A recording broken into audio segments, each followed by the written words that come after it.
Komponen pendidikan yang paling umum adalah terdiri dari 6 komponen, di antaranya 1. Tujuan pendidikan 2. Peserta didik 3. Pendidik 4. Metode pendidikan 5. Isi pendidikan atau materi pendidikan 6. Lingkungan pendidikan 7. Alat dan fasilitas pendidikan 1. Tujuan pendidikan. Tingkah laku manusia secara sadar maupun tidak sadar tentu berarah pada tujuan. Demikian juga halnya tingkah laku manusia yang bersifat dan bernilai pendidikan.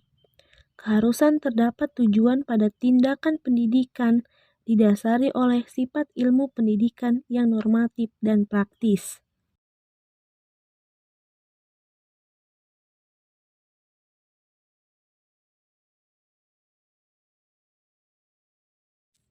Dua, peserta didik.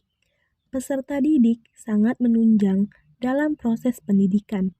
Dengan perkembangan konsep pendidikan yang tidak hanya terbatas pada usia sekolah saja, memberikan konsekuensi pada pengertian peserta didik. Kalau dulu, orang mengasumsikan peserta didik terdiri dari anak-anak pada usia sekolah, maka sekarang peserta didik dimungkinkan termasuk juga di dalamnya orang-orang dewasa. 3. Pendidik. Pendidik merupakan salah satu komponen yang sangat penting dalam pendidikan. Misalnya, guru sebagai pendidik dalam lembaga sekolah, orang tua sebagai pendidik dalam lingkungan keluarga, dan pimpinan masyarakat, baik formal maupun non-formal, sebagai pendidik di lingkungan masyarakat. Sehubungan dengan hal tersebut, yang termasuk kategori pendidik adalah sebagai berikut. A. Orang tua. Kedudukan orang tua sebagai pendidik merupakan pendidik yang kodrati dalam lingkungan keluarga. Artinya, orang tua sebagai pendidik utama dan yang pertama yang berlandaskan pada hubungan cinta kasih bagi keluarga atau anak yang lahir di lingkungan keluarga mereka. B. Guru. Guru sebagai pendidik di sekolah yang secara langsung maupun tidak langsung mendapat tugas dari orang tua atau masyarakat untuk melaksanakan pendidikan. Karena itu, kedudukan guru sebagai pendidik harus memenuhi persyaratan-persyaratan, baik persyaratan pribadi maupun persyaratan jabatan. C. Pemimpin masyarakat.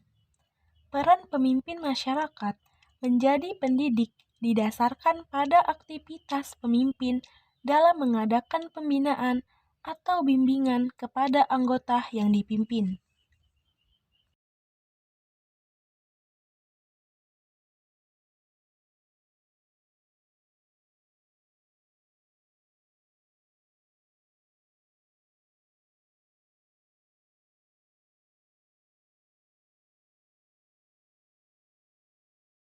Apa itu jalur pendidikan? Jalur pendidikan adalah wahana yang dilalui peserta didik untuk mengembangkan potensi diri dalam suatu proses pendidikan yang sesuai dengan tujuan pendidikan. Jalur pendidikan di Indonesia terdiri dari 3 bagian. Yang pertama, pendidikan formal. Pendidikan formal adalah jalur pendidikan yang terstruktur dan berjenjang terdiri atas 3 bagian, yaitu pendidikan dasar, pendidikan menengah, dan pendidikan tinggi. Yang kedua, pendidikan non-formal. Pendidikan non-formal adalah jalur pendidikan di luar jalur pendidikan formal yang dapat dilaksanakan secara terstruktur dan berjenjang. Yang ketiga, pendidikan informal. Pendidikan informal adalah jalur pendidikan keluarga dan lingkungan. Apa sih jenjang pendidikan itu? Jenjang pendidikan adalah tahapan pendidikan yang ditetapkan berdasarkan tingkat perkembangan peserta didik, tujuan yang akan dicapai, dan kemampuan yang akan dikembangkan. Bagaimana jenjang pendidikan di Indonesia? Jenjang pendidikan anak bisa dimulai dari yang pertama yaitu pra-TK pada anak usia 1-3 tahun, meski ini sifatnya tidaklah wajib. Yang kedua, pendidikan anak usia dini. Yang ketiga, taman kanak-kanak. Yang keempat, sekolah dasar.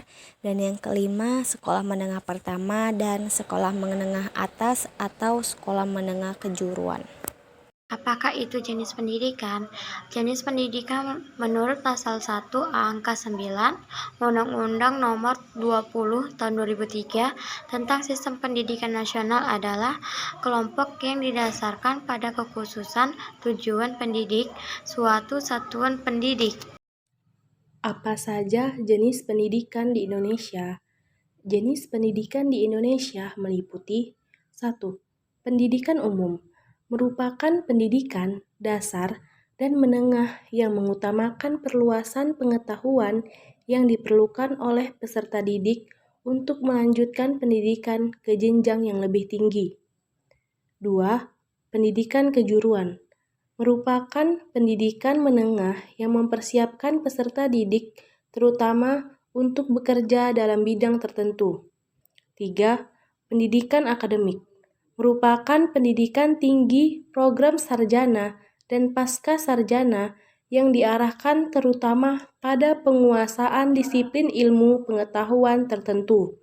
Keempat, pendidikan profesi merupakan pendidikan tinggi setelah program sarjana yang mempersiapkan peserta didik untuk memiliki pekerjaan dengan persyaratan keahlian khusus. 5. Pendidikan vokasi merupakan pendidikan tinggi yang mempersiapkan peserta didik untuk memiliki pekerjaan dengan keahlian terapan tertentu maksimal setara dengan program sarjana.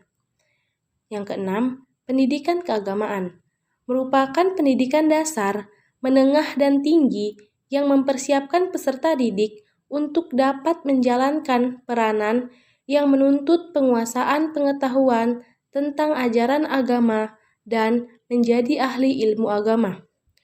Dan yang terakhir, pendidikan khusus merupakan penyelenggaraan pendidikan untuk peserta didik yang berkelainan atau peserta didik yang memiliki kecerdasan luar biasa yang diselenggarakan secara inklusif atau berupa satuan pendidikan khusus pada tingkat pendidikan dasar atau menengah.